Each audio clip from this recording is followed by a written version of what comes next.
So here we are with episode 9 of the Apothecary Diaries. Last episode was kind of like a murder mystery, almost. Gave me vibes of episode 3, and so I thought it was an alright episode. But we are back at the Rear Palace, so we'll have to see if we're going to continue with the mystery of who's trying to poison Lishu, or we're going to be going into some other shenanigans that's happening in the Rear Palace. If you guys like the video, like the video. If you dislike it, dislike it. I do have my full length up on Patreon and early access to non-seasonal and some seasonal shows on the YouTube membership. Other than that, let us get started.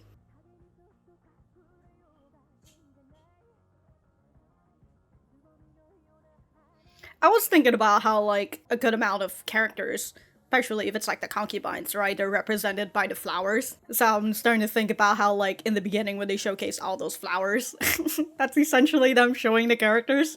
I thought it was, if that's the case, right, I think that's a very nice and creative way to do it. Damn, dude, how much fucking alcohol are you how much water are you drinking? Or sorry, how much more booze are you drinking? What happened? Damn, somebody's putting some poison in this man. Damn, can you look any more evil? After what happened?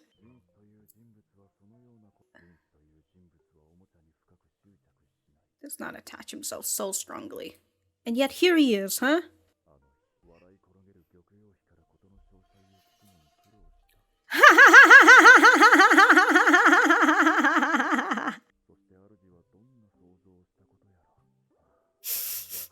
You've been so scary. Gaoshin's just like, I'm so over this.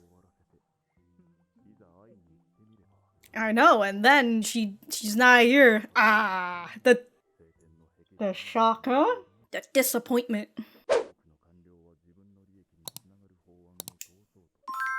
What else is new, huh? Oh? Been a poison? There's been a death? Conan. So the man who is not like how he used to be anymore?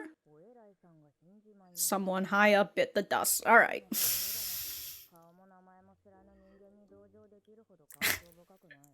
Understandable. Ah. Clear assumptions, huh?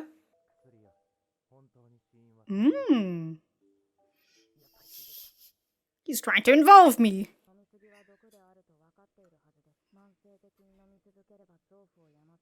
Such an easy way to just...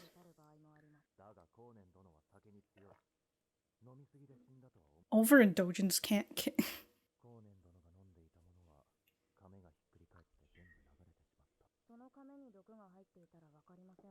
Mm-hmm. He's just trying to spend time with you, eh? Are you showing his true self to you?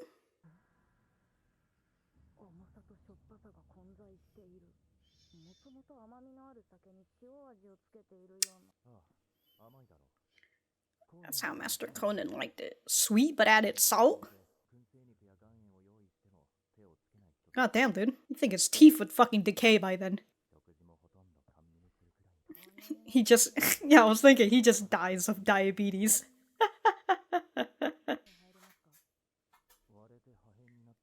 Oh, get the pieces! Thanks for the free booze. Got traces? No. So the guy just added... well, the guy added salt? Damn, he ingested a whole bunch of salt?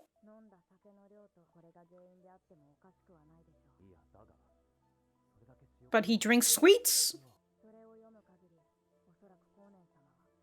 Lost his ability. That's why he...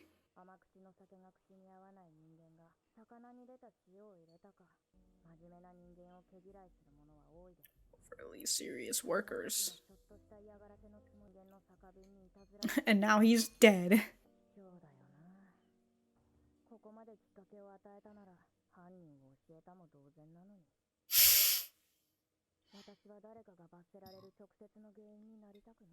Understandable. Just gotta lead them to the river, you know? He's in mourning. For Conan?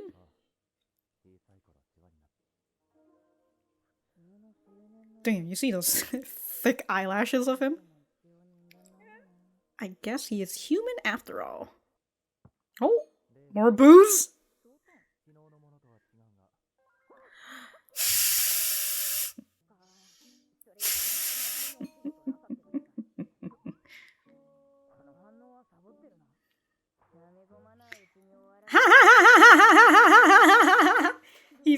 He's been too busy slumping, dude. An age limit? Damn! Till the age of 20. Oh no, that means she can't drink anymore! Please stop past that bill.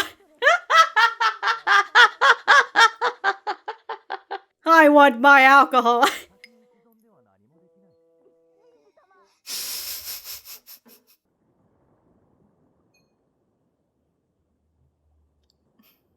Someone just died? By suicide or by, you know, some... Damn, another death comes in. Whew! Well, we did talk about how, like, the river is, like, filled with the bodies of escape the... You're a doctor, what do you... Whew, look at that. He truly is a quack.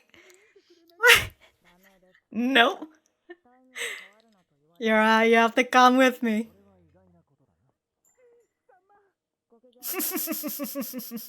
There's just a corpse right there and the women are just like, whoa!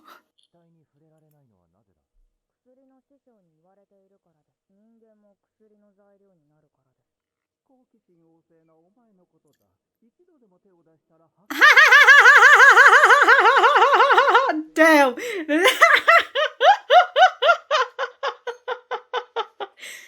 She's out here ready to fucking harvest organs. She's missing a shoe. Bandages on one foot.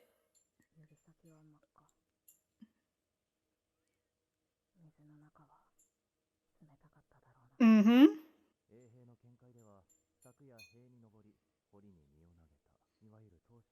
A suicide. But what is the reason for it? Impossible for her to do it alone. Ah! Yeah, unless she's fucking Spider-Man or something. Especially with bound feet. Oh, dude, the bound feet, I'm just thinking about it. Yeah, I was like, ah! Ah! Small feet, am I right?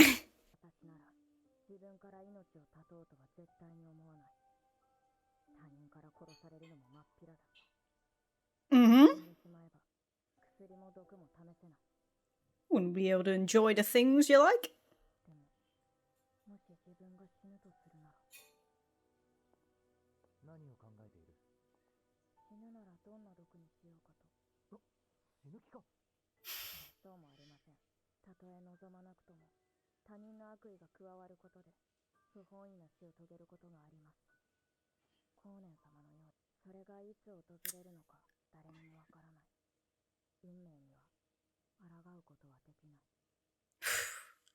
God, the topic of death and how unexpected it can be.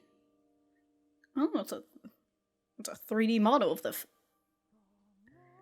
Oh, we're having another.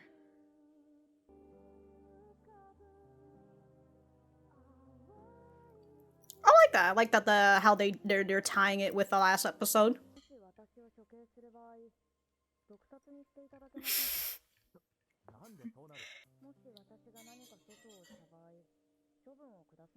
At least do it for something that I love, huh? Poison.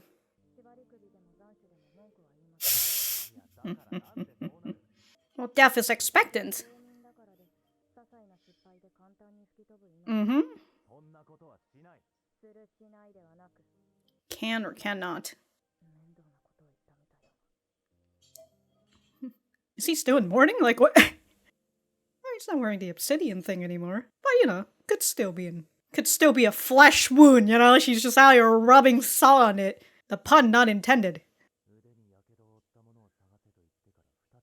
Oh, it's been 2 months. Higher up than I thought. Fengman.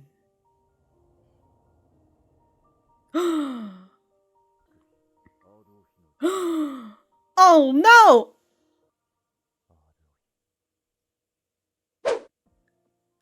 Oh no! I don't. Well, whether she's like, you know, a part of the plan or not, or, you know, Fangmin's doing it all on her own, under Aldo's, under her nose and everything. Alright, we're going to continue with that one. 2 months passed after that, but we've just got a little bit more situations that goes about in the rear palace. But I do like the connection that they put with this, right? And then the idea, the topic of death, which is always, you know, a fun topic to talk about. Very enjoyable. I mean, I had that talk where, you know, about my first job in, like, a retirement home. So, like, my first job, I like to joke, is filled with death. Which, you know, it kind of is. A lot of people died while I was still working there. So, it certainly is. But again, I like the way that they combined that with the last episode, right? It's the idea of, like, even though you don't want to die, there could be a malicious third party, whether they do it on purpose or they do it by accident. And they just you know, and they're the one who ends up causing that death. But we can also see how jaded Maomao is when it comes to the topic of death. Preview. Okay, well, I think I kind of finished what I was talking about. So I'm gonna go write my notes and we will be right back to the center.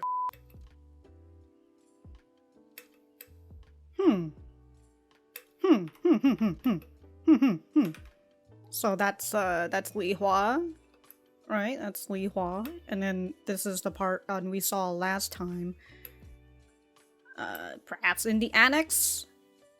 I'm not sure if we've seen this part before, whether it's from last episode as well, but I don't. Perhaps not. There's like bandages right here on her. And then she kind of looks like she's, you know, a little poisoned and all that, so. And then we've got Li Shu out here. Okay. And then we've got the servant. Okay. Okay. And then this is her dad, actually. Hold on, that's her dad tending to somebody, it looks like. Is that still Li Hua? I don't know, I can't tell. It's in this red filter. So, I heard through rumors that the dead servant was at the garden party where the poisoning took place.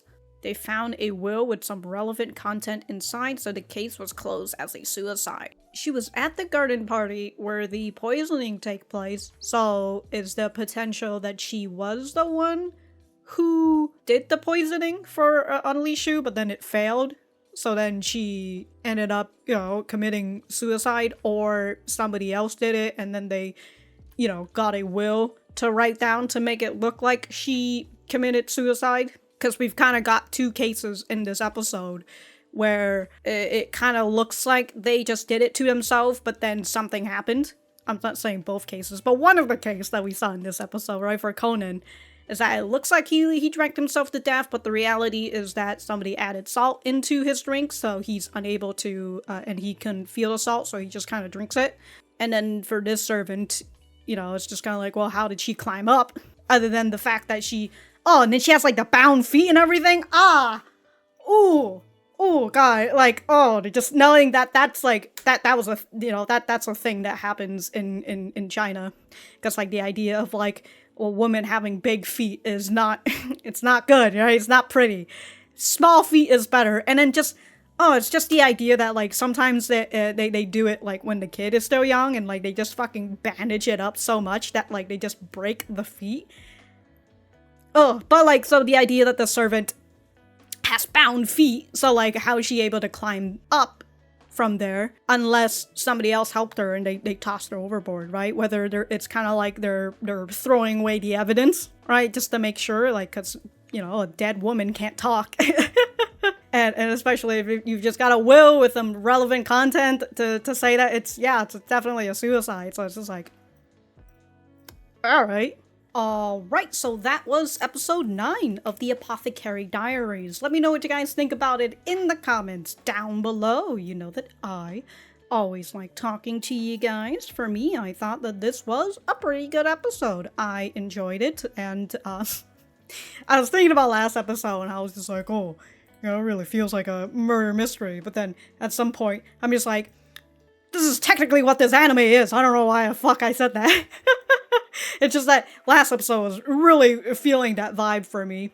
But, I mean, again, it kind of, this is how this series kind of is, right? People are being poisoned, and Maomao is the poison expert, so she's the person who does this, she does a little bit of, she doesn't do a little bit of sleuthing, but, she gives out the possibility of what happens. I mean, she does a little bit, right? In terms of figuring out how the poisoning thing is. So, just made, just to put that out of the way. And it's not to say that I don't like murder mystery, right? I do enjoy it. I just think that when it comes to murder mystery, a lot of it does feel some murder mystery anime anyways, it does feel episodic, and so I don't particularly enjoy episodes that don't really connect to one another. But that being said, there are still some connections in between to these episodes, kind of like how they connected with episode 8, so I do enjoy that, and there's still that whole connection in episode 8 about how the place that she lived in is not exactly any different from the place that she is in right now, right? Compared to the entertainment district, to the rear palace and such. So just to put that out of the way, and going into this episode, we are faced with 2 death cases out here. The first one being Conan, who was a higher up, and he was a high esteemed man before he lost his wife and kid to an epidemic, and so epidemic, and so because of that, now he only focuses on his work, and when he doesn't, he just drinks a lot. Perhaps, other people don't like him, as these men over here are fucking laughing about it. It's just like, oh, just seeing him drink really makes the drink feel, taste bad. So they're out here making fun of him, and then we've got this man coming in, putting a whole bunch of salt into the drink, and as we learn later on, Conan can't taste salt, so he's just out here drinking this drink filled with salt, and he just dies from ingesting too much salt, right? He's died from a sodium overdose, which, God, sounds awful. The connection between Conan and Jinshi is that when Jinshi was young, Conan helped him out a lot as a kid, so because Conan is dead now, Jinshi is mourning his death, while we have Maomao, who's just kind of like, yeah, I don't even know who the fuck this guy is, why should I feel sad? Which is an understandable reaction. Who the fuck is this guy anyways? The second death is a servant who drowned in the moat, and from what we learned is that she has bound feet and her hands were very red, and we could see when Maomao was looking at her, right, she was thinking, man, that water must be very cold, right? She was thinking of the way that the servant died, knowing that she died, well, first of all, she died without air in her lungs, literally water filling her lungs. She drowned, and the fact that it happened at night, and the water must have been very, very fucking cold, right? She died a very cold death, that I suppose fits in with this cold murder. Potentially. They reported it now as a suicide. But as I was talking about when I was going through the rewatch, right, it's the idea of, well, she was a part of the garden party where the poisoning took place. She just so happens to die in an area where she's unable to get to without help, especially knowing that she has bound feet. And so the possibility of somebody must have taken her up there and then tossed her into the moat, and it kind of, Maomao supports that with the way that her hands are, because perhaps she was trying to claw her way out, but she couldn't, and that's why her hands are all red and bloodied. And then she just so happens to have a will in her room with relevant content that leads to the fact that she probably killed herself. So it's just kind of like quite convenient. Right? And again, it goes into the idea of, well, if she's dead, she can't talk, right? It's just she's been getting rid of as a potential evidence. I also enjoy that Maomao is forbidden by her dad to touch from touching dead bodies, because if she does it and she comes to realize that, well, she knows that humans can also be used as ingredients, that the moment she does it, she'll never go back. She's gonna be out here digging up graves and desecrating people's bodies. So I just love that, like, this is a place that's no for her. At some point, God, Maomao is just gonna casually get into cannibalism.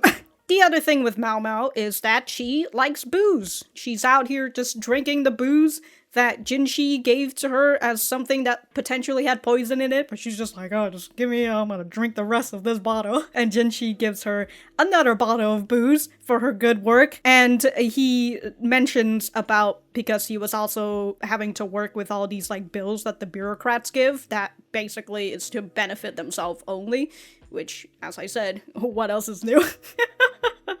But one of the bill that he said is that somebody wants to pass a bill for an age restriction on alcohol, and if you are under 20, you cannot buy alcohol, you cannot consume alcohol. And so Maomao hears that, and she's just like, whoa, don't pass that bill, okay? Like, I still want to drink my alcohol, which kind of gives you an idea on the age for Maomao. Because I was thinking at the very least that she was maybe 18 or 19 or something. But, like, honestly, if she was 19, she could still just wait a year if the bill passes. Or at least by the time the bill passes, she could still be 20. But, like, the way that she reacts, it kind of feels like maybe it's a couple years until then. So, like, the possibility of her being 18 or 17 is that it could be there. But then I started thinking, I'm just like, how old is Jinshi? What's going on here? Well, back in these days, right? Back in the olden days, it's kind of it's a normal thing and stuff. So going on to Jinshi, we saw that he was pretty sad because of the incident with Maomao going out with another man. He thought that she could rely on him at the very least, and then he misunderstood that she was out here giving him the best nut of his life, I guess. And Gokuyo had to explain it to him after she fucking stopped her. She had to stop herself from laughing too much. She was enjoying everything. Fantastic, dude. Fantastic. But Gaoshin kind of notices the way that Jinshi is acting because of Maomao, right? He's kind of realizing that Jinshi is catching some feelings and such, right? Jinshi is not the type of guy who would feel this way. And he's sort of the type of guy who enjoys playing with his toys. He says toys, so he enjoys playing his toys. So, like, it's not him to be this childish. It's not him to be so attached to his toys. So it's just kind of like, okay, we know that Jinshi's kind of been catching feelings for Maomao here and there, and kind of goes with the whole thing of Jinshi's the sort of guy who kind of gets whatever he wants. So now he encounters a woman that he thought would be like an easy conquest, and then he finds out that she's not particularly interested in him. So that gets his interest, right? And then he continues learning a little bit more about her, right? About the fact that about her kidnap, about the place that she lived in, right? And he starts to care more about her as a human being. And so because Jinshi is caring about her as a human being, I can't not say human being instead of being. But because of that, when Maomao is thinking about death, right? Death comes for everyone, and nobody knows when they'll die, whether they want to die or not. And she just kind of thinks, Maomao is very jaded on the idea of death, albeit she is still able to express some sort of sympathy for the way that they die and such. But overall, she's very jaded on that idea, so she's just kind of like, oh, if I die, at least I want to be died by poisoning, there's no or, I just want to die by poison at the very least. Jinshi, he gets upset at this idea because, well, he probably wasn't thinking about it before, but now she puts that idea into his head, the possibility of her death, and knowing that if she did something wrong, she is most definitely going to be sentenced to death deaf, and Jinshi is going to be the person who makes that decision. And again, Jinshi doesn't want to think about that, and he's just like, look, I would never fucking do that. Maomao, she says, it's not a problem of would or wouldn't, but I can or can't. So a commoner's life is fickle compared to a noble. And this is something that she had mentioned in like the first episode, right? A servant's life could just be snuffed out in an instant, and it's just like, well, who gives a shit? We're just gonna hire another fucking servant, and that's just that's just kind of how it is, unfortunately. But as I was thinking during this episode, and with also Maomao thinking like, did I step in something? You know, did I say something wrong or whatever? And I was thinking. Even though he's not in mourning for Conan anymore, it possibly could still be a fresh wound, right? Because Jinshi seems to be a guy who takes the death of the people he cares about very seriously. So the idea that Maomao just casually talks about it, he's a little upset about that idea. It's just like, hey dude, like, I care about you. Don't fucking start talking about your death and all that. This is not cool, right? So yeah, I really enjoy this scene, and just to continue to see how much Jinshi cares for her as a person now, and not just as a toy, as Gaoshin mentions. And you know, the idea of death is, again, a fun topic to talk about. A morbid topic to talk about, and I believe I talked a little bit about it in episode 4, how I feel about it, and how I was talking about how, you know, one of my first job, I like to joke sometimes that, you know, my first job involves death a lot, and it's true on it's true, but it's exaggerated. Right, there's a lot of old people that I met who died, and a lot of people that I've met, like, and I saw a day before they fully pass away and such. So it certainly was a job that was kind of filled with death, and it's kind of hard sometimes when I was working during there, because, you know, because I don't like get new customers or anything, right? I get the same people over and over and over. So of course I would talk to them. I would learn a little bit more about them, especially when I was doing my Wheels on Meals sort of job, where I end up getting into a one-on-one discussion with these people in their own room, and, you know, they get to tell me about their stories and such. So it's hard for me to not get attached to some of these people and end up finding out that they passed away and such, right? It's a very sad thing. And the same kind of goes with my coworkers during that time. And I remember that was one of the first time I was really thinking about how death is fickle, but people can be very fickle. And sometimes, you know, your flame just gets snuffed out, whether you like it or not. I remember I had gone along well with this coworker of mine, and it was just, and she looked fine the day before, but then afterwards, right, like a day or two after, because she wasn't working, and then I learned from another coworker that she had passed away, and all I felt was, I felt like it was a very surreal situation where I was like, well, you know, I was just talking to her a couple days ago, and she looked fine, and so you're telling me that she just died? You know, she's just fucking gone now from this world forever? It's a wild situation. So, you know, I get what Maomao is talking about, and my family, we kind of go through phases. I mean, I would assume, you know, if you've got families and such, and you're unfortunately involved, or fortunately, whichever one, you kind of see the phases that happens, where, like, the first phase that my family went through is like weddings. I went through a whole bunch of fucking weddings, and it was just absolutely awful. I hate weddings.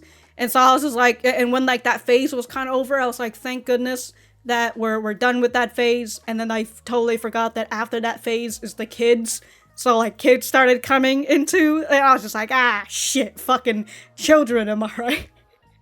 But now we're kind of like, we're still going through that phase, but, you know, we've hit our new phase like 5-6 years ago, which is death in the family, right? I went through like three deaths now for my families, and As much as it is, I genuinely do feel sort of the same as Maomao, where I'm just like, these people who died, I don't even know who the fuck they are. I barely even talk to them, so I don't give a shit. But in this case, right, my parents is Jinshi.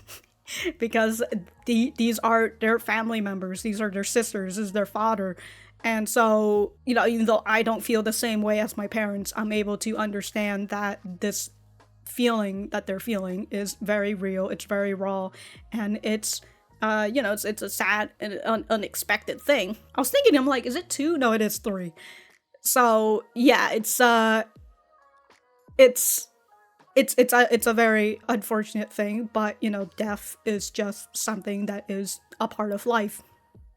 And I was thinking about how during my first job and seeing that coworker and, the next day finding out, or the day after finding out that she's dead. That was when it really struck me a lot, but I remember as a kid, I've had 2 vivid dreams that I still remember to today. One of my first vivid dream was me dreaming about the death of my mom.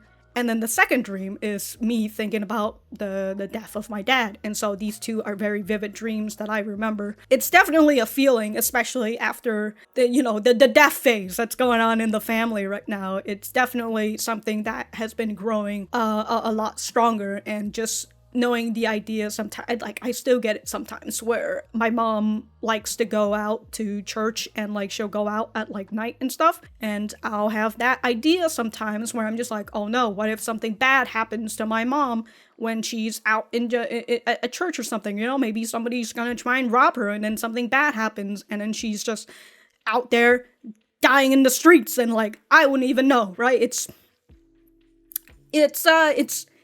something that I just have to live with for the most part, right? And for the most part, it just it fuels me to actually want to do better and be able to provide them with enough financial means where they don't have to work in order to pay the bills, but like they can work if they want to work, right? If they're a little bored or whatever, then they can have a job and just do that on the side, instead of like, this is how they have to survive, how they have to pay for their bills and such. So yeah, it's you know what, that's sorry for the little rambles. But that's just how I feel. And again, the topic of death is it's a fun and morbid topic, but it's something that I feel that people should be able to talk about, but not to the length where it's going to make them feel even downer on themselves. Right, it's just an acceptance that it is the cycle of life. I don't know where I was going with this, but again, this was a good episode. I enjoyed it, and my voice is breaking up. But if I have anything else to say, I will write it in the description down below. Thank you guys for sticking around, and I will see you guys in the next episode.